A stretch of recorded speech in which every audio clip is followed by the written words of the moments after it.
I would love to just rent a cabin and stay there over winter as like a writing retreat or something, as long as there is no dear gods trying to make me kill people. Welcome to Screens of the Stone Age, the podcast where scientists review movies about prehistoric people. My name is Josh Lindell. I'm a grad student studying Neanderthal teeth, and I'm here with... I'm Dr. Kimberly Pomp. I'm a bioarchaeologist. I study human skeleton, health and disease, and evolution. And I'm Dr. Ross Barnett, a paleogeneticist mainly looking at the relationships of the Felidae. And today we are reviewing a Canadian indie horror film called Black Mountain Side. I'm happy to be reviewing a Canadian film. Last time our question at the end of the episode was, how Canadian is this film going to be? I'm pretty pleased with how Canadian it was. It was very Canadian. Who wants to summarize this one? I can give it a try. I think Kim's done the last few. So if you're okay with that, Kim. Yeah, because I almost fell asleep, to be honest. So. Yeah, probably good to have a non-Canadian's opinion on it. So it's set in very, very rural, I think, Northwest Territories, Canada. It kind of opens with 4 guys sitting around a table, gambling, drinking, wrapped up warm against the frigid cold. They're all kind of laughing and talking and saying what they're going to do when they're finished. Of course, one guy is saying, "Oh yeah, I'm going to be sipping margaritas with my girlfriend in Florida." So instantly, you know, he's going to die as soon as he says that. It cuts away from these 4 guys that are gambling to another guy called Jensen, who's kind of in charge. He's the kind of radio operator and big boss. And we hear that a chopper's coming in. A chopper comes in, and we meet a guy that gets out of it, who's their sort of special visiting guest, who's Professor Olsen of U of T. And he meets the gamblers and Jensen, and the gamblers are Drew, Robert, Dr. Anders, and another guy whose name I've forgotten, and I've forgotten throughout the whole film. Professor Olsen is a specialist in Mesoamerican archaeology, which is interesting because they're very much not in Mesoamerica. We meet some more characters. Briefly, we meet the kind of intern who's called Stephen, who doesn't seem to do very much.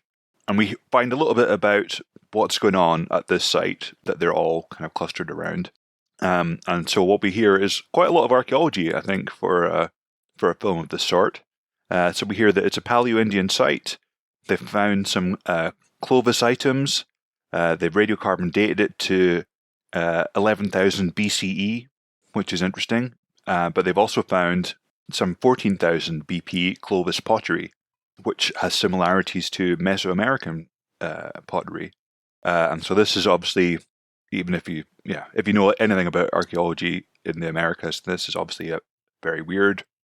And they kind of go on to discuss things about what kind of burial it is, whether the radiocarbon dating wasn't accurate or not.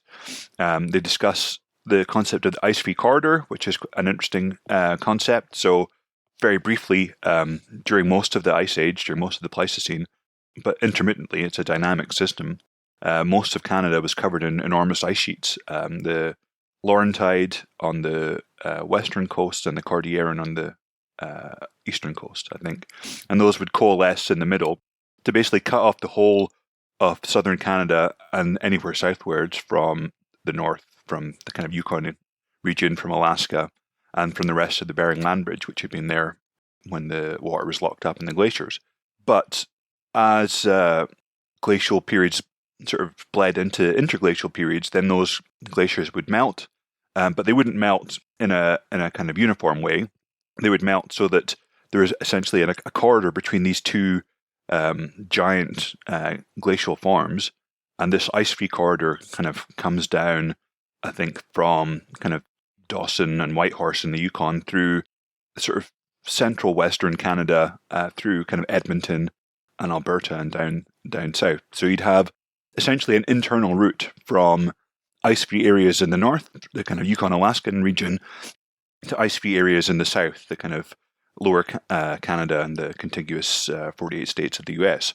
And it's an important concept in archaeology about movement of peoples into the Americas, although whether it was as important as people say it was has kind of waxed and waned over time. The kind of most recent work has suggested that a coastal route was more important for the peopling of the Americas rather than a terrestrial ice-free corridor route. But anyway, so they bring up some pretty cool, relevant archaeology, which is interesting.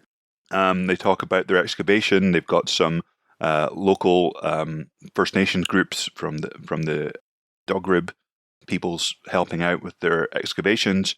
And yeah, they're in a kind of archaeology camp. They all say it's a shithole, but it looks pretty good to me. They've got like nice wooden log cabins. They've got fires. They've got rooms. They've got nice taxidermy and moose racks on the walls. It looked like a holiday, not looks very homely. a dig. Yeah. Yeah. I mean, I've certainly stayed in worse places.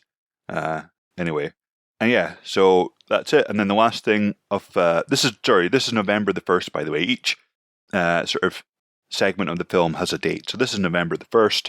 Olsen has arrived in the chopper. He's the expert they've flown in because they've got this weird site, which seemed to have some affinities to Mesoamerican artifacts. So they brought him in. And the last thing we see on 1st of November is meeting Gibson the cat, who belongs to Ramis, the chef, and he's very cute. And so we switch abruptly to November the 7th, and then we see that I'm having trouble reading my own writing here.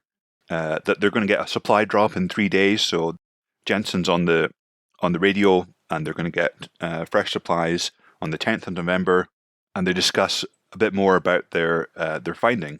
So it looks like some kind of buried structure, not just artifacts in the ground. Olsen thinks it couldn't be a temple, but that's what some other people think. They talk about whether it could be aliens. I mean, you couldn't have a sort of archaeology horror without ancient aliens coming up, I guess. I do like how they write that off almost immediately. Yeah. They immediately laugh it off, and they're like, "Oh, good, so we don't have to worry about that." Yeah, you're an idiot kind of gets bandied around. And then we switch again to November the 10th after that banter, and there's immediately some action. So Jensen's saying, "You better come and see this." And what they find is that poor old Gibson the cat, who never did anyone any harm, is dead on top of the exposed bit of temple. Which is obviously very traumatic when you're in the middle of nowhere. I almost turned it off at this point. Yeah, I can imagine that would not make it very endearing to Kim.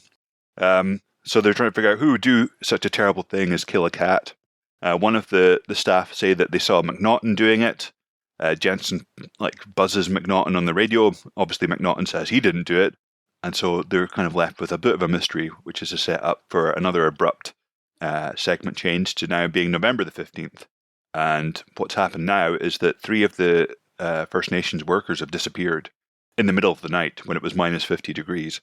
Now, is this minus 50 Fahrenheit or is this minus 50 centigrade? I can't remember what are Canadians more comfortable using, because obviously the Americans... Centigrade for sure. Yeah. I assume it's centigrade because nobody would use Fahrenheit in Canada. Yeah, and minus 50 is horrifically low in Fahrenheit anyway. Oh, it's like minus 60 Fahrenheit, I think. Oh, okay, so it's not that bad. They intersect at minus 40. Fahrenheit and Celsius are the same at minus 40. Okay. Maybe they were just hedging their bets then. Yeah. They were playing for the American market. So that's obviously quite troubling. All their workers have disappeared, so they don't know how they're going to do any more excavation. But even worse than that, they're sitting around the table discussing how terrible things are. And one guy just pukes blood on the table. I think Wells was the character. Mm-hmm. So that's not good. Obviously, you don't want to be in the middle of nowhere puking blood. And so Jensen goes back to the radio. He seems to be the only one that's allowed to touch the radio, but he goes back to try and contact their nearest station number 9, and there's no answer. So they all decide to kind of get back to work and keep an eye on the guy that's puking blood. So now we go to November 18th, 3 days later, and they go to try and find their disappeared workers. They split up with radios. Wells is still sick. But yeah, splitting up in the cold Canadian North looking for people just seems like a very bad idea. But it doesn't really seem to cause them any problems. They all kind of make it back. But what they do notice is that the tracks that they're following are not going back to the reservation that the workers have come from. The reservation is south of the camp, but these tracks are going north, and there's nothing north. So it looks like these people have kind of walked off to their death, Captain Oates style, and they don't know why. Also, we've discovered that the supply drop hasn't turned up that was due like last week. So these guys are now running out of supplies as well. They've got enough supplies for 2 weeks, and no one seems to be answering the radio. They can't get anyone on the radio. So that's a big issue. Now, as well as having no workers, they're now going to be running out of food. And we get a bit of exposition about what's going on. Olsen, who's the visiting professor, and Francis, who's the young Clovis expert that's already at the site. They talk about stone piles that have been found all over the north and discuss what they're for. Maybe that they were to do with venerating hunting sites, places where bears and deer would congregate. And Olsen asks about bears, but Francis tells him, no, you don't have to worry about that. There's bear traps everywhere that were put out in the 30s, and so there's not that many bears around. And that's immediately thinks, okay, potential plot point there. There's bear traps all around this area. And then there's some more discussions about what this temple means.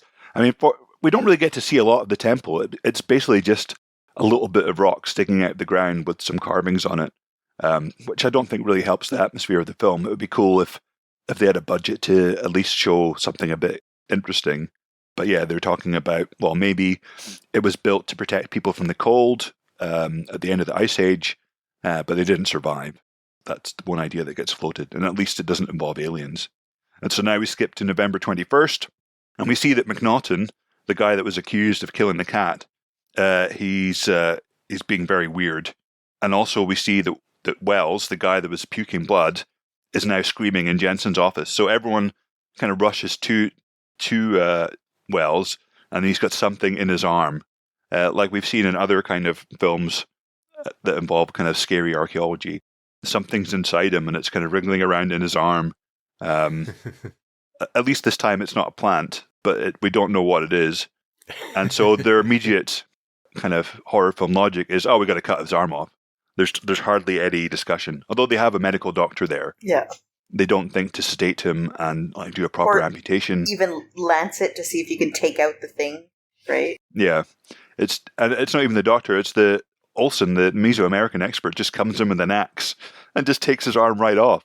Though, to be fair, this part came out of nowhere. It feels like it's suddenly it's like, we're all going crazy. We have to cut off his arm. I feel maybe we'll get into it. Maybe there's an explanation, but we'll talk about that later, I think. Yeah. But Olsen, I don't know if you guys noticed, but when he's doing the arm cutting, he was very accurate. So he got all of his cuts were right on target. He wasn't hacking away. He was, surgical precision with a firewood axe. Yeah, he got it off pretty quick. Anyway, yeah, so that's Wells. He's now missing an arm. And they gave him morphine. They gave him a shot of morphine after the amputation, not before. Well, small mercies. So now we sort of skip to November 26th, so 5 days later.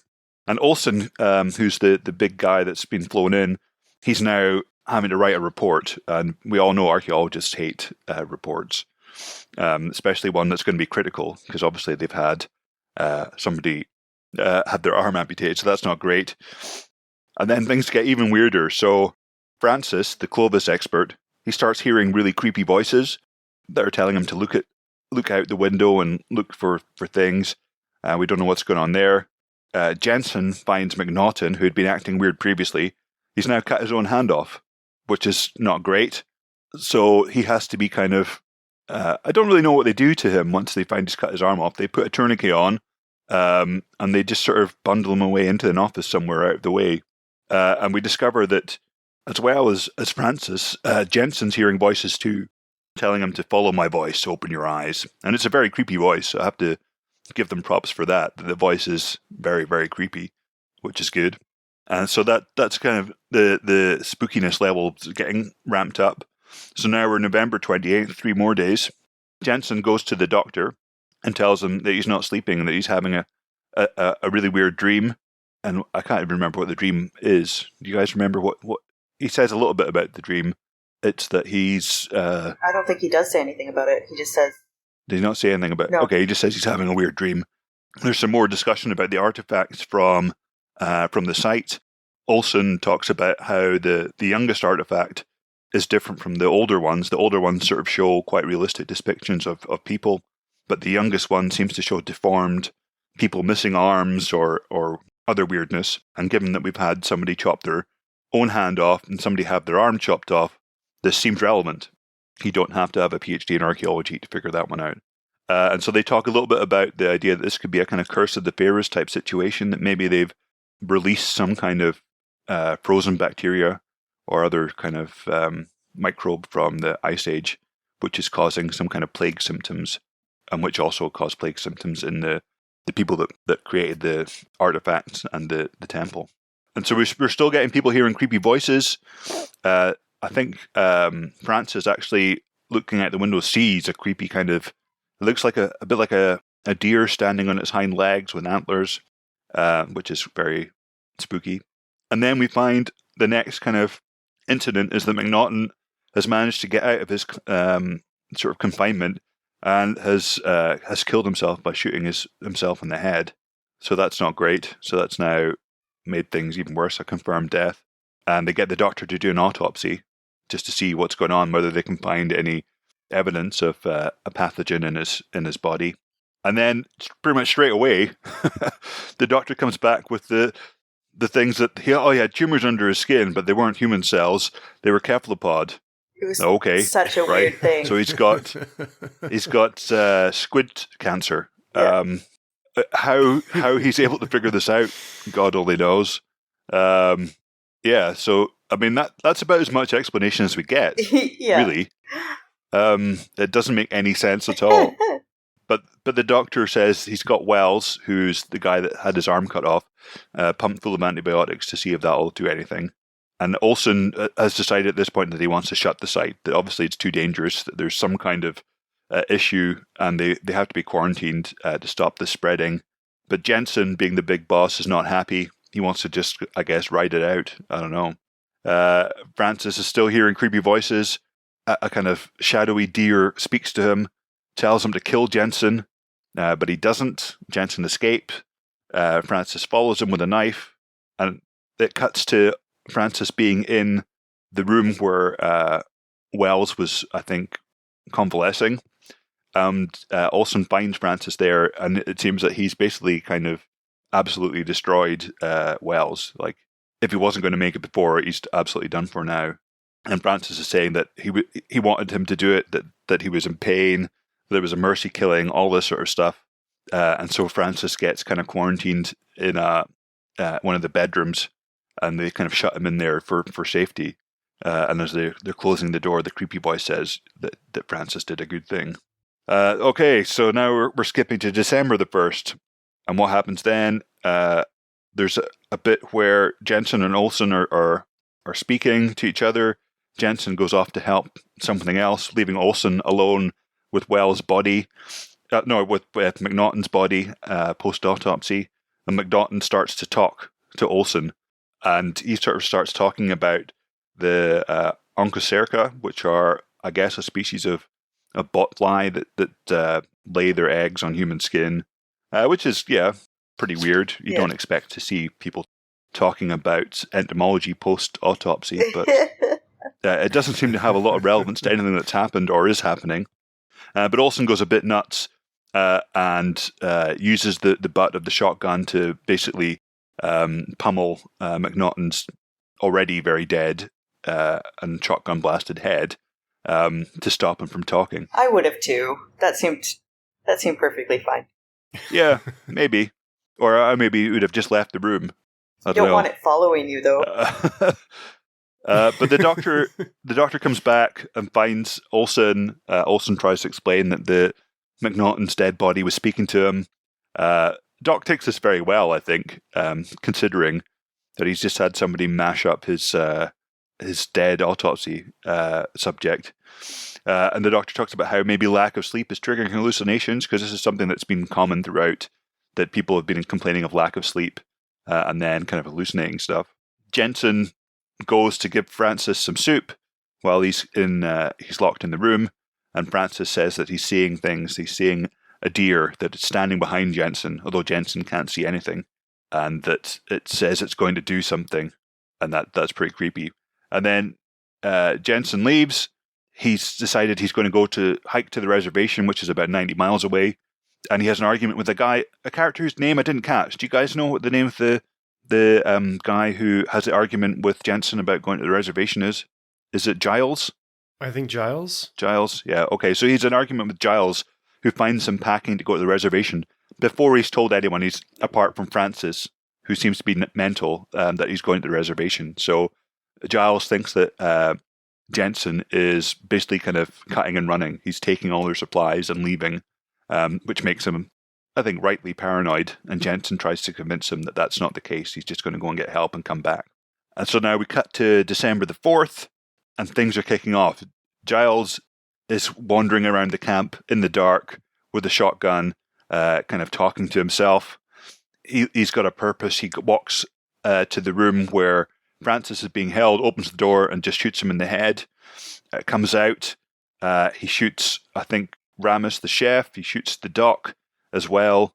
And then he's heading off to find more people to shoot. He's basically had a complete break from reality, it seems. But as he's walking between the camp, he gets shot. We see that it's Jensen. I guess he hasn't gone to the reservation yet. He's still there. But he's got a gun, and he shoots Giles and gets shot as well. So can everyone stop getting shot? But Giles is out. Like, Jensen kills him, shoots him a few more times to stop him. And Olsen comes along as well to help, but doesn't do much. And so we've got Giles is dead. Jensen's been shot in the stomach. He's bleeding quite badly. Olsen's perfectly fine, apart from suffering hallucinations and thinking that McNaughton was speaking to him. And so they discuss what they're going to do. Jensen's still keen, despite a gunshot wound to the stomach, to walk to the reservation. Olsen talks him out of this and says, "No, I'll go. Tell me where the map is." And he goes to get the map and the directions and all the rest of it. But then, as Olsen is going to get his stuff ready, Jensen starts seeing and hearing this weird, creepy deer thing, which tells him to stop Olsen, or to stop what's going on. And so he does this by kind of getting lots of petrol and pouring that all over the place, getting dynamite. And this is all happening while Olsen is disappearing off into the forest. And then Olsen sees the creepy deer thing as well, which starts having a conversation with him, which doesn't make any sense and doesn't really, I guess, move the plot along at all. They just have a kind of cod philosophical discussion about whether he's a god or not. That cuts back to Jensen at the kind of excavation site beside the kind of weird buried temple. He's got lots of dynamite. He also seeing the deer god type thing, and basically tells it to fuck right off, and then blows everything up. Olsen hears this, and then he stops seeing the deer. And then the last sort of scene is December the 5th. Olsen is walking through a sort of snowy open space, and then all of a sudden, bear trap. He gets caught in one of those bear traps that were conveniently mentioned earlier on, and then that's the end of the film. And we're left with Chekhov's bear trap. Yeah, we're left with basically no explanation for anything that's gone on in the past hour and a half. But yeah, it was a wild ride, I guess. It was a really kind of boring wild ride. I mean, I think it was clearly low budget, but they used that well. There was definitely some creepiness in it. That voice. If they could have just worked on the plot a bit more to make some kind of sense, I think it would have been a really good film. They kind of pick up a few plot lines that they forget about, or like that don't really go anywhere, right? Like, yeah. It's a weird bacterium or virus that gets under your skin and then makes you grow octopus tumors, but then it's also a deer god that's making you go crazy. Like, is it both? Which one is it, you know? Yeah. And what was the thing under the arm? Like, what was that? Was that tentacle being, like... Those were the octopus tumors. But why does it have to be His cells octopus? are turning into octopuses, and then they grow into little tentacles, and then they detach from his muscles, and then they squirm around under his skin. That's what they said. I feel like they just couldn't decide on what to do with it. And then they kind of just lost track. Like, why couldn't they have just said that it was abnormal cells? That would have been enough for me. Yeah. And what does a cephalopod cell look like that you can tell that it's a cephalopod cell with whatever technology they have in this remote cabin, right? Plus like, his background knowledge, maybe a microscope, right? Like, is he a specialist both in human medicine and cephalopod microbiology? But like they're both going to have eukaryotic cells. They're going to be more or less the same kind of cells. So like what would there be in a cephalopod cell that you could tell immediately makes it coming from a cephalopod rather than a mammal? I can't think of anything. I know that I was just thinking back 20 odd years to my undergraduate days. There's a lot of work was done on squid axons because those are different and they're huge. But so are human axons and nerve cells. So I think under the microscope there's nothing. But it sounds, I don't know, considering how kind of quite good they've been with the kind of archaeological science that they've talked about, they just totally go off the rails when they're, like Kim says, why couldn't it have just been a normal cell that had gone abnormal? Why did they have to, I guess cephalopods are the most sciencey of the weird biota that they can kind of turn to. But he could even say that, like, oh, it's nothing I've ever seen, even in, biology, in other mammals. Like, he could have made it sound alien, right? Or supernatural. Yeah. Right? Didn't have to be cephalopod. And how does this all tie into them all seeing like a weird, creepy deer god that tells them to kill people? Well, here's my fan theory, okay? Which we'll see if this actually makes it make more sense. It's either one or the other, but not both. So either there is a real creepy deer god that is making them all hallucinate, because we know they're hallucinating, and none of the actual medical stuff is actually happening, right? They're just all sort of hallucinating it. So the guy, when they cut off his arm, they're sort of having this mass hallucination. There's nothing actually wrong with his arm, but they think there is, and that explains why that scene comes out of nowhere, where they're like all frantically pinning him down, and they very, very urgently need to cut off his arm with an axe, which makes no sense medically, and they're like, doing it before giving him the morphine and then giving them morphine later. That's like a deer god-induced mass hallucination where he's making them go crazy and cut off each other's arms, right? Or conversely, there is no deer god. It's just this weird infection, which infects their brainstem like they say it does, and it makes them hallucinate. So there is no god, but all the medical stuff is really happening, but they're hallucinating the god telling them to do stuff. That's the best way I can make it make any more sense than it feels like it does. That would require that they have the same hallucination of a bipedal deer god with the same voice. But maybe the infection makes you hallucinate a deer god specifically. That there are some illnesses that kind of have that give you sort of similar types of hallucinations, I think. Like not as specific as a deer god that talks to you in philosophical quotes, but like seeing kind of distances lengthen or things like that, like weird. I mean, when you look at psychedelics, the various psychedelics have similar effects across subjects. Like, I'm not speaking from experience here, but that can be feeling at one with the universe and kind of expanded consciousness sort of stuff, or having things kind of melt together. There are kind of methods of inducing similar hallucinogenic effects in people. It just seems so specific, though, to have deer, like a bipedal deer god. If there had been like slight variations, like some guy had mentioned, the first guy mentioned deer, and then there were slight variations, like one of them saw a bipedal, one of them didn't, the voice kind of changed, then I would say, yeah, that's it. But it seemed like the same dude. Yeah, but it is very much, it feels like a disconnect that these sort of two halves of the story don't quite mesh together. Yeah.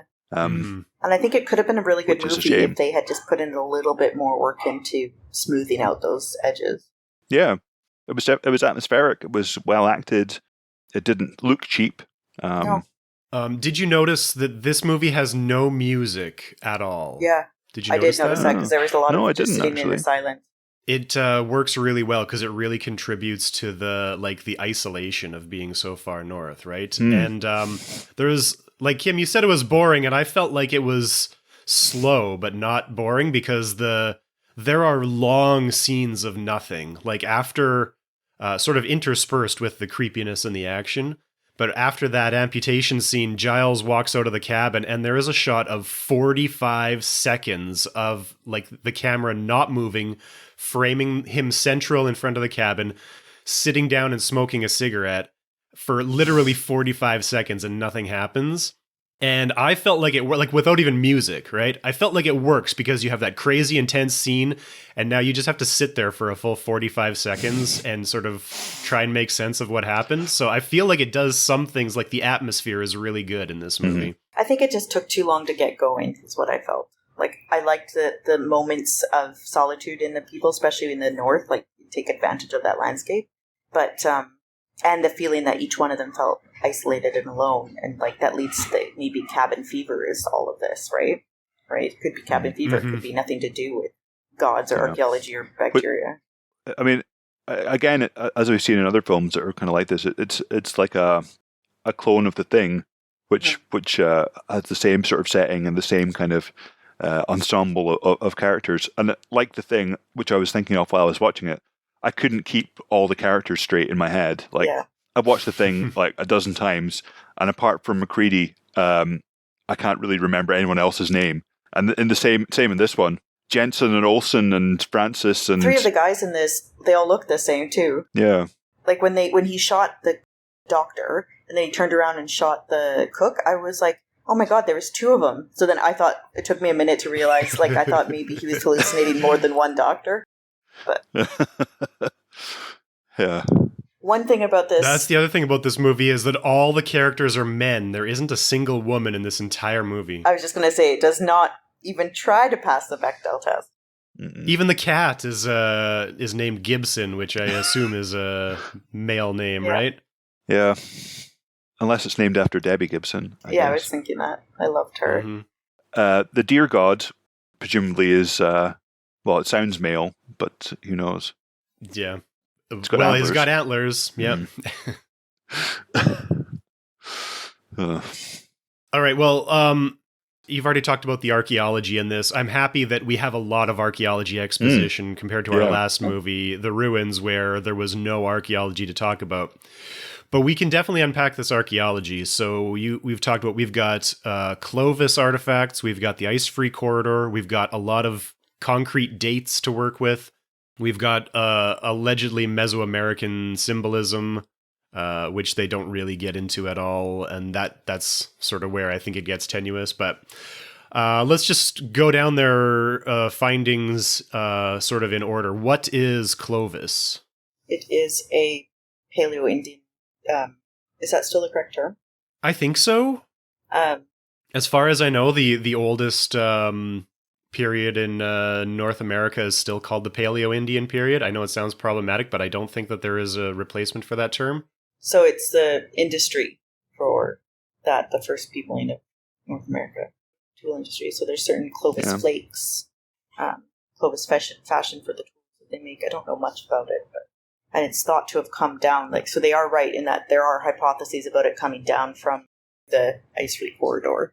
The typical Clovis artifact is a spear point, which is usually like a few inches long, and it's unique because it has what's called a basal concavity. So at the base of it, it has this sort of concave, like recessed little bit, and then it's fluted, which means that it has sort of grooves running longitudinally from the base about like halfway down the center of it, which were probably for hafting. So if you imagine a spear point with sort of grooves on the side to fit it into like a split shaft of a spear. So there used to be a theory called Clovis first that said the Clovis people were the first people to inhabit North America. And so Clovis is like 13,000 years old, which is correct in the movie. They say 11,000 BCE, which is 13,000 BP, before present. So that makes sense. But Clovis is named after the city of Clovis in New Mexico, which is where they first found these artifacts. They're spread like all over North America, but like they're centered in the American Southwest. And so the original idea was that the ice-free corridor opens up. People, for the first time, are able to travel into the continent of North America from Beringia, from like Yukon and Alaska and Siberia. And then the first place you end up when you pass through the ice-free corridor is essentially the American Southwest. And then the people traveled through the ice-free corridor, settled there with their Clovis technology, and then spread around North America from there. Now, as far as I know, this Clovis first hypothesis was dead before I even started my undergrad, because I remember learning as early as 2005 that we have older sites than Clovis, so it doesn't actually make any sense. And then the problem with that ice-free corridor is that it doesn't open up until 14,000, right? Is that the date for the ice-free corridor? About then, definitely after there's evidence of pre-Clovis people in the main part of America. So there's lots of pre-Clovis sites that we know about now. Some of them are, like the older ones are more tenuous, but we have certainly sites.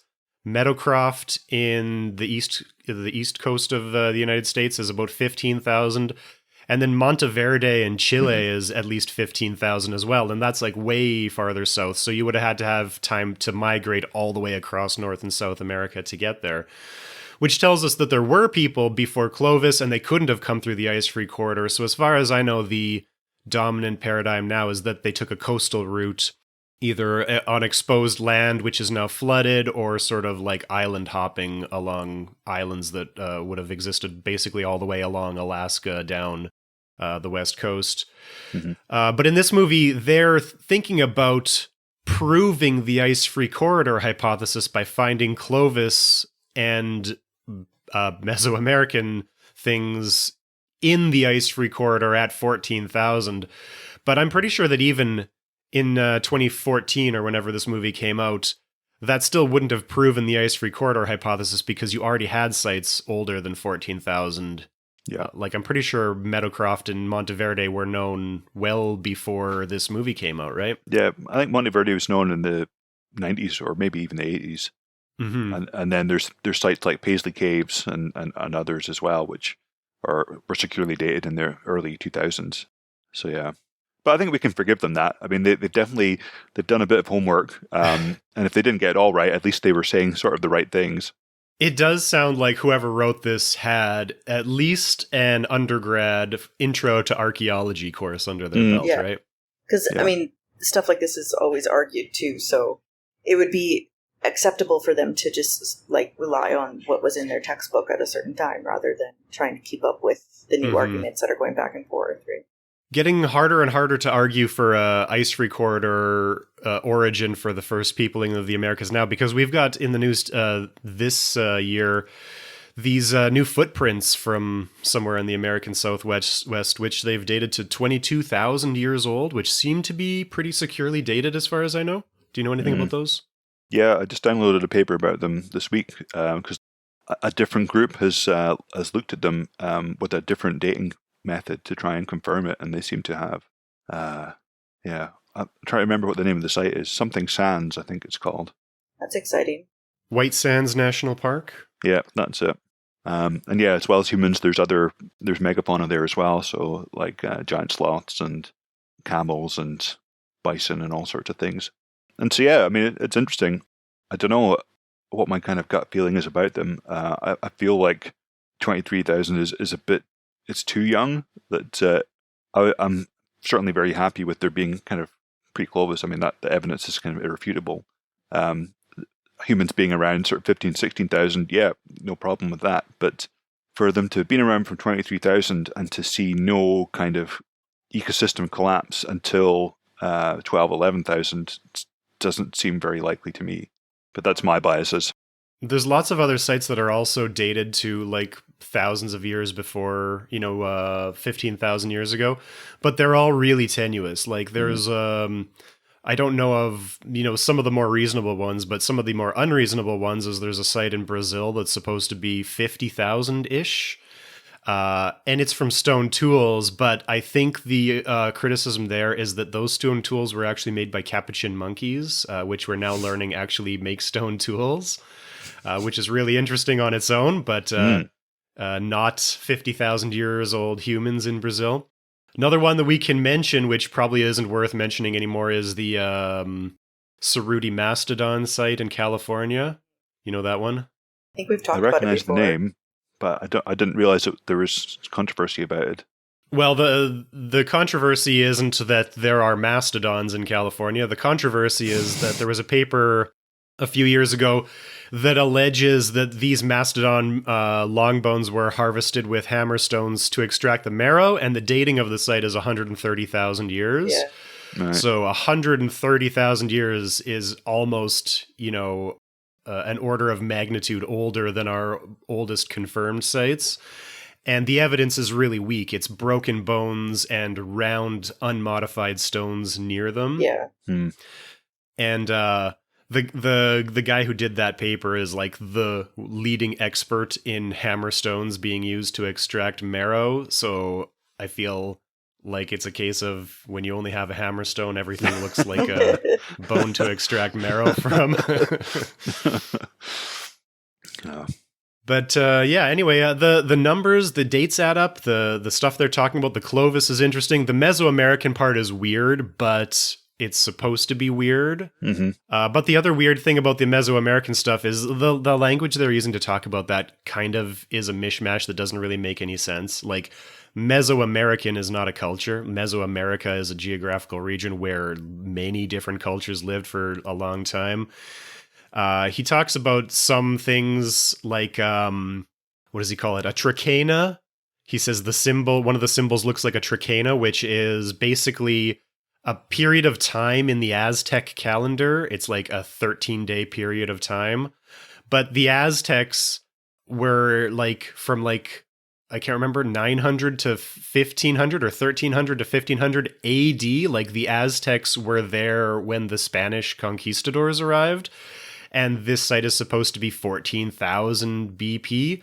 So it doesn't really make any sense that even if you had, an architectural style like you find in Mesoamerica, that this is going to have any connection to the Aztecs because we're separated by 13,000 years from them, right? So it doesn't make any sense to be finding something related to Aztecs. It'd be like finding a poop emoji on a mammoth bone or something. Yeah. But in the end, so he talks about how the symbolism looks Mesoamerican, but it actually doesn't mean anything in any Mesoamerican language. And then the thing that they settle on in the end, I think, because the archaeology sort of peters out as everybody starts disfiguring themselves and dying. But I think he settles on a hypothesis that it's actually just a coincidence and it has nothing to do with Mesoamerica. It's an unrelated culture that lived there during the Ice Age and then died and left no other trace. Yeah, which is actually fairly logical and the kind of conclusion that you'd hope a trained archaeologist would come to. Yes. Which is a nice surprise. And then the god said too, like when he said at the end he was going to destroy the marking. And the god said, "Oh, you think that that's what's brought me here? Like that has power over me?" So it was interesting too. So it's almost like the people made this temple marking hypothetically because the god was there causing trouble. But the god pretty much says that it has nothing to do with him. Like it's just a human thing that they made, but it's not going to affect him. Though interestingly, he seems to disappear after it gets blown up. So yeah, but that's also everybody dies. So maybe he was just like, okay, enough damage done. Because the only survivor was walking off into the snow by himself for 5 days, right? Yeah. So if the bear trap hadn't got him, there's no way he would have survived 5 days out there anyway. Well, okay, let's talk about their sort of misunderstanding of the scale of the Canadian North, because they say that the reserve is 100 miles to the south, but they also say that you could walk there in a day and a half. Mm-hmm. No way are you walking 100 miles in that snow at 50 below. Absolutely no way. And he doesn't take a tent or anything. Like if you're walking, you can't walk a day and a half straight through the taiga, through like knee-deep snow. It doesn't even have water. Like the water would freeze, right? But they get confused with the temperature too, because they say continuously, they say like, as soon as the sun goes down, it gets so cold your blood will freeze and you'll die and everything. But then they're talking about how cold it is, but they're standing out there with their faces and their necks uncovered, and sometimes their hands uncovered. And like there's in Edmonton in the winter that you don't always go out with like that much skin uncovered. It hurts. if it's getting down to minus 50 at night, Yes. it's probably not getting above minus 30 in the No. day. And like minus 30, like here, Winnipeg's one of the coldest cities in Canada. Yeah. It's pretty common to be outside at minus 20 without a hat or mitts for, 5 or 10 minutes. It's not so bad. But minus 30, you can't really go out without all of your skin covered if you're going to be out for more than 5 minutes. So they do spend a lot of time outside in just a jacket and blue jeans with no gloves or hat, and that's just not reasonable if they want us to believe it's getting down to minus 50 at night. No, I mean, even if like you can survive it, but you'd be progressively more and more uncomfortable, right? Like I remember times in Edmonton where you'd be outside for too long, and then you would start to kind of talk funny because it's almost like your face is starting to like feel so cold and sore that you can't really move your mouth. I've got a big beard here, right? Yeah. And in the winter, I ride my bike in Winnipeg. If I ride my bike for 10 minutes, my beard is a solid block of ice. Yeah. Sometimes my mustache freezes to my beard underneath and I can't open my mouth. Yeah. Like, that's what happens when it gets cold. And jeans are such a bad choice in that kind of cold, too. Like, they just hold the cold. Mm-hmm. So as soon as your skin touches the jean, like, it's just like, unless you're wearing long johns, which maybe they're wearing long johns. I assume they're wearing long johns at all times under those blue jeans. They have to be if it's that cold. But still, even then, you wouldn't wear them because once they get damp, they stay damp for so long. Jeans are just not the right choice. Mm-hmm. Like, if you're, in Winnipeg or Edmonton, you're going out and it's fashion choice, fine. But not up there in the north where you're not choosing it for fashion, right? You'd be wearing snow pants. Mm-hmm. One thing that really annoyed me is when they were talking about the temple or whatever, the ruin, and they were showing it to the guy for the first time. Giles was having a cigarette, and when they finished it, he dramatically flicked the cigarette at the ruins. I was like, what are you doing? Yeah, I noted that down as well. That's insane. You wouldn't litter on your site. No. You know what? I work in Serbia, which is probably the smoking capital of the world. Nobody's ever flicked their cigarette into the site, but smoking on site is not a problem. Tapping your ash into the trench, I've seen it happen. Not great if you're doing carbon dating, I guess, but we're not doing carbon dating. It's too old. There's just no need for it. He could have flicked it anywhere else. Yeah, they should have been on vapes. I mean, that would have been 2016. Yeah, vapes. Okay, let's talk about this weird network of archaeological cabins, because this doesn't make any sense to me. They have this outpost which has several cabins, which seems to be set up specifically for this archaeological site. And they talk about being number 291 out of 291. And I mean, it makes sense to me that there would be sort of a network of outposts in the north, but they seem to be implying that this network of outposts is specifically for archaeological sites. They say that this outpost exists because some surveyor found some scribbles on a rock and they thought that was enough to waste 3 years of people's time and government money. But what is this network of archaeological cabins that are occupied year-round for some reason? I know, even when they says we only have 5 hours of daylight, and the workers have to walk in and out of their home, and it takes an hour walk or whatever, and you're well, there's no archaeologists that work. We don't push it that hard. We're okay, it's been here for thousands of years. It'll be here next year during dig season too, right? You just. Yeah, and what are you digging in November in the Arctic? Yeah. The ground is frozen. How can you dig that? It doesn't look like they're digging either, because all of their trenches are about 5 centimeters deep when you see them. Yeah, that didn't make sense. I have worked in early November, in southern Manitoba, while it was snowing. We didn't have snow on the ground, but this was a CRM project, and we were trying to get it, finish the contract before the snow came in. Because once the snow is on the ground permanently, then, you're kind of in trouble and you can't do that much once the ground freezes, right? But, this was the same time of year, but way farther north. Yeah, it'd be permafrost. We had more than 5 hours of daylight, right? So it would have, again, it would have made sense if they wrote it as it was an outpost for logging or forestry or anything like that, right? Even avalanche, watching for avalanches and stuff. And then they found something and called in archaeologists. That would make sense. Yeah, that would have made more sense. Because only people that don't have anything to do with archaeology would think that people would have spent that amount of money on archaeology. Yes. and their digs are really nice. I mean, when I was doing field work in Dawson, which is pretty far north, in the summer, obviously, and it was like bright until midnight, and we'd be working until 10. Mm-hmm. You know, our accommodation, I don't think, was as nice as the accommodation they're calling a shithole in this film. Mm-hmm. We had like a bed in a kind of log cabin, which we were very grateful for because we were knackered after having worked for sort of 12 hours on the sites. But yeah, we didn't have moose antlers on the wall. We didn't have a permanent supply of cigarettes and alcohol and enough money to gamble with. And a computer to play games on. And... They shouldn't be complaining. No. You know, in that first scene when they're playing poker, there was a hint at something that I was hoping was going to pay off that would be just a little extra, but they didn't. But the beer bottles they're drinking from are big 650 milliliter bottles with no labels. And I was thinking this was going to be a nice little Easter egg about how it's very expensive to get supplies up north, and they wouldn't be sending them beer because that would be heavy, and that they were homebrewing their own beer. And they didn't say that.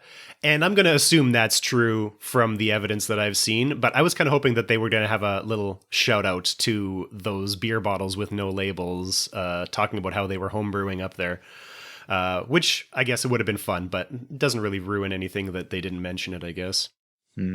When Olsen arrives, they say that he's there to write a report to get some grant money, and they say that the funding agency they're going to try and get grant money from is the SSHRC, which is a real granting agency in Canada. It is the Social Sciences and Humanities Research Council, and that is the funding agency you would be applying for a project like this, but nobody calls it the SSHRC. No. Kim is it took me a minute. I was already. Like, what? Yeah, we call it shirk. What do they call it then? Yeah, shirk. Shirk. What a great name for an archaeological funding body. Yeah. My advisor is working on a big shirk grant proposal right now, and she's constantly sending me things to edit, and I hate applying for grants so much. I never want to have to apply for grants for the rest of my life. This is a grant that didn't go through 4 years ago, and she's reworking it, so I just have like trauma of 4 years ago trying to write this proposal for months, and then you don't get it, and then 4 years later you rework it and try and get the fucking... It's millions of dollars, but I never want to work on another grant proposal for the rest of my life. Yeah. And what are you going to be doing for the rest of your life? Yeah, you have to leave academia. In academia?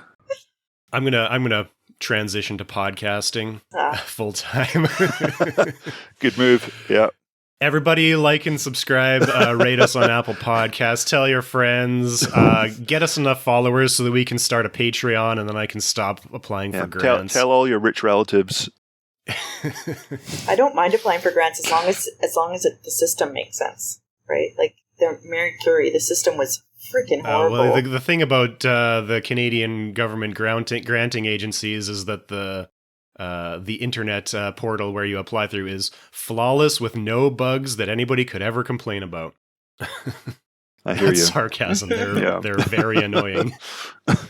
I lost a grant once that I don't know for sure that I would have gotten it without the bug in the system, but the bug in the system messed up the way that my CV was put in, and I should have double checked it, but I just assumed it went in fine. Like that was not where my mind was putting together the grant application. And all of my points were really high, except for that. So I feel like that's the reason why I lost it. And it was a 5-year fellowship. Yeah, I guess for people that are listening that don't know about, this is how most sort of archaeology and science gets funded. You have to spend often, months, years working up an arbitrary, very precise application form, which differs from funding body to funding body. So you can't reuse you can't duplicate your work. Everything has to be done sort of bespoke. And then you have to submit it through their bespoke kind of submission service, which often has millions of bugs, and you press the wrong button and everything kind of explodes. And then after all of that, often even for major funding bodies, only 10% of applications will get funded. 5% sometimes. Yeah, so 10% is even pretty high. yeah, you've got like a 1 in 20 chance of getting funded after spending, considerable amounts of your time. And a lot of the time it comes down to the opinion of just a few people. So it's all luck on who your application gets. If your application gets sent out for review, who gets it. They may not like your idea. Yeah, it's very frustrating. Yeah, could end up being very subjective. But when you do get it, oh my, it's exciting. It's like winning the lottery, pretty much, and it's not that different in terms of odds. Yeah. This is how academic archaeology is done, but I think a lot of people don't realize there's like sort of two main types of archaeology. Academic, which is probably what most people imagine, but then there's CRM, Cultural Resource Management, which is what we call it in North America. I think it's maybe called the heritage sector in the UK or something like that. Yeah. It's private commercial archaeology, which before companies are doing some large construction, they're obligated to do an archaeological survey in some cases. So you have a developer paying an archaeology firm to do an archaeological assessment, which is what I was working on in southern Manitoba into November. And that was on the pipeline. So like a big pipeline company needed to do an archaeological assessment before they replaced their old pipeline, which was built in the 50s and like just plowed through archaeological sites at the time because there wasn't as much regulation. So before they started digging in the ground to replace it, they had to do a survey, and they found all these sites along the pipeline, which they had to pay a company to come in and do. And of course, they take bids from different archaeology firms, and whoever has the lowest cost in the shortest amount of time gets the bid. And so I ended up on the team that said they could do it in 3 months for so much money. And that's why the work on CRM is so much different than academic archaeology, because we were working the maximum allowable, like 12-hour days for like 2 weeks straight, but like getting paid good money. The money in CRM, I think, is better than academia, depending on your position. Yeah. And I don't think a lot of people realize that there is private for-profit archaeology that exists, which is like most of the archaeology that happens, at least in North America, probably in the UK as well. Yeah. Here they have environmental or impact assessments or archaeological assessments that they do for construction. So this movie has some interesting similarities to a couple of other Halloween movies we've done. The one we just did last time, The Ruins, and then the one we did last year, The Thaw. They all have and some sort of archaeological dig exposing some sort of ancient terror. They all have some sort of tiny organism crawling around under people's skin. They all have amputations, weirdly enough. What do you think it is about archaeology that leads to all of these things? Are they all just copying? Are there amputations in what's the movie that you keep referencing that I still haven't seen? The Thing. Not as such. I mean, I guess without spoiling it too much, body parts come off, but they're not technically amputations. I think Kim knows what I'm talking about. I don't really. But yeah, you should definitely watch it. It's a absolute classic. As we've said, I don't really like scary movies, so if it's not for the podcast, it's going to be a hard sell to get me to watch a scary movie. How scared did this movie make you? Was it acceptable, or were cortisol levels high? This one was perfect. Okay. This one is creepy, and they do the creepiness well, and the tension is good because it's slow and they make you sit in that tension, but the tension never really pays off in a big way. Like there's no big jump scares. There's, a little bit of gore, but not that much. And so if this is like the worst I could expect from a horror movie, I'd be pretty happy with that. It does creep me out. Like when I watched the movie, it's like, okay, I'm going to like very, very carefully turn the lights on and off to make sure that my path is illuminated all the way to bed. Right. Classic. Like going out in the backyard to take out the garbage is like, okay, I'm going to make sure I turn on the yard light and then go turn on the solar lights by the garbage cans and make sure that my path is all illuminated. I don't want to turn around and see a deer hanging out by the garden. That would be great. There's a lot of deer in Winnipeg too. It's not That wouldn't not be an abnormal. unlikely thing to turn around and be looking face to face with a deer. That would have been perfect. Wow. Yeah. That would have been something. I think the reason why amputation keeps coming up is because if you think about one of the worst things that could happen to you when you're in the middle of nowhere with no medical help, amputation's probably like a lot of people's nightmare. Yeah. Right. Yeah, that'll be a part of it. And there's also, the kind of paranoia and kind of setting in. I mean, that's all the films that we've talked about just now. The Thing and this film, and maybe ruins a little bit, but the one from last year, the kind of being isolated and cut off from the rest of the world, and then sort of turning in on each other, cabin fever. That's a kind of big worry as well. Like The Shining. Do you think there's something about archaeology in particular that lends itself to all of these tropes?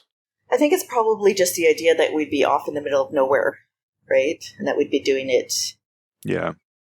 And there's a passion in it, so we're not about to just get up and leave either, right? Like, people are there for their own reason. Yeah, I would agree. These guys in this movie didn't seem too passionate, apart from maybe Olsen and Francis. Everybody else seemed to be doing it for the double pay. Yeah, but a lot of them, like, one was the doctor, one was the cook. Like, I think there was actually only two that said they were the archaeologists, right? The other people were all there for other reasons, so... Yeah, one was a sort of tech maintenance and a chef, and So they have a network of 291 outposts, which are manned, literally manned, because there's no women in the entire movie, by one archaeologist, one guy who's only allowed to work the radio, one cook, one doctor, a couple other guys who it's kind of unclear what their jobs are, and then 3 unskilled laborers that they hired from the local reserve. That we never meet. Oh yeah, we never meet them. So this is, a pretty reasonable sized archaeology team. Some of the sites I've worked at would have had a similar amount of people, except at the sites I've worked, they would have all been archaeologists. Yes. And then trained in. The archaeologists can cook their own food. Yeah. You don't need a dedicated cook when you only have 6 people on your team, right? Yeah. And like a full doctor on site, like, why just fly? You have a helicopter that comes every 2 weeks. You can send a helicopter if you have a medical emergency. It seems like there's a lot of specialists and not a lot of archaeologists at this archegological site. He even had like a surgical table for autopsies. Yeah, that's weird. Yeah. Maybe he was doing experiments. My cousin does. She said, though, it does make sense that it would be archaeologists going, that we're always going to somewhere sketchy, which makes it easy to explain why we'd be there. There was one time that my cousin messaged me and she asked me what I was doing. I was like, I'm just in the jungle, surveying for a site. And she was like, well, why are you there? And I'm like, some guy invited me there. And she was like, what do you think they're going to find? I'm like, well, he said that he found some human bones. She's like, so a man that you don't really know said he found human bones in the jungle and you followed him there? And I was like, well, yeah. I mean, I was with other archaeologists too, but I was like, yeah. Well, when you put it like that. Yeah. Invite felt normal at the time. So it does make sense that we would be there in that situation. Yeah, one of the things about being an archaeologist is that you get to a point where, or maybe you start off at that point and that's why you become an archaeologist, but you just have a really different reaction to human bones than a normal person does. Well, we're well over an hour at this point. Does anybody have anything else to say? No, I think it was a fine movie. It wasn't bad. A lot of people probably would like it. I like the Canadianism of it. Made me miss home and log cabins, winter. Yeah, okay, let's answer that question. How Canadian is this movie? It's pretty Canadian. I mean, like, most of those people, you could insert them into anybody in my hometown, right? Fucking right, makes me want to go out for a rip. Yeah, I could have gone to high school with any of them. Hit up the Timmies for a double-double, grab a pack of darts. Yeah, I think, and they even said something about like, oh yeah, and they got really gnarly with his hand there. You know how Canadian this movie is? I don't know if you can see this. Yes. Can you recognize this? This is The exact same sweater that Professor Olsen is wearing in the movie is the one that I'm wearing right now. So clearly this movie shopped at the same store that I shopped at some point in around 2014. Archaeology depot or something. Yeah. Did you notice that he has two different versions of the same sweater in this movie, though? Earlier in the movie, he's wearing this sweater in sort of a dark black print, and later on, he's wearing the one I'm wearing, which is a lighter gray with sort of red highlights. No, I didn't notice. No, I didn't notice I did notice that there's a lot of really nice sweaters in it, though. I just miss being cold. Yeah, you do want to pack sweaters if you're going up to the Northwest Territories, but he packed too many sweaters for a remote archaeology outpost. So that's very Canadian, but there weren't all that many Canadians, I think, in the film. Like Francis, he sounded Scandinavian, the Clovis expert. Olsen didn't sound Canadian to me, anyway. Olsen, I'm pretty sure that he's a Canadian actor. A lot of them, there wasn't that much a strong Canadian dialect, except for in some words it came out, I felt. But it depends on what part of Canada they're from. Yeah, the guy who played Olsen is from Victoria, BC. McNaughton, to me, has got kind of the prairie Canadian accent I think about when I think about going for a rip, smoking some darts. You'll have to translate that for me. That's cigarette. It's just gibberish. I can't translate darts into UK slang because it's not an acceptable word in Canada. No. All right, got you. There are other slang words for that in the UK. Tabs is one that's common in the Northeast for cigarettes. Yeah, McNaughton to me I think had the most Canadian accent, or the one that I think about when I think about local accents to me. The guy That's too, the one you think about. The one that a boot. The second to die. Whenever he ended his sentence, it was pretty Canadian. It was almost like right. Yeah. I don't know if anybody picks up on that on our podcast when I'm editing. Kim, you and me, we sometimes end with right. I know. Sometimes you talk to like Americans or other people, and they're like, "Why do you keep asking me if that's right? You're the one who's saying it." Well, when I first moved to the UK, I think Ross can attest to this. I would be like, you know what I mean, right? And then you guys would be like, yes, Kim, we know what you mean, or yes, you are right. And then I would give them a funny look because I don't know why they're answering me, because like I haven't even noticed that I've asked that. So it's two countries separated by a common language. Yeah. I had to explain to Charlie. I'm like, but when I say that, I don't expect an answer. You know what I mean?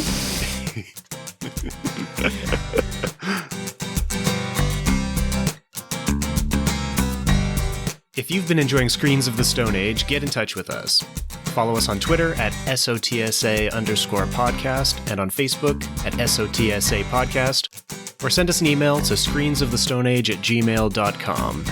Screens of the Stone Age is supported by the Paleoanthropological Society of Canada. Find out more at pasc-scpa.ca.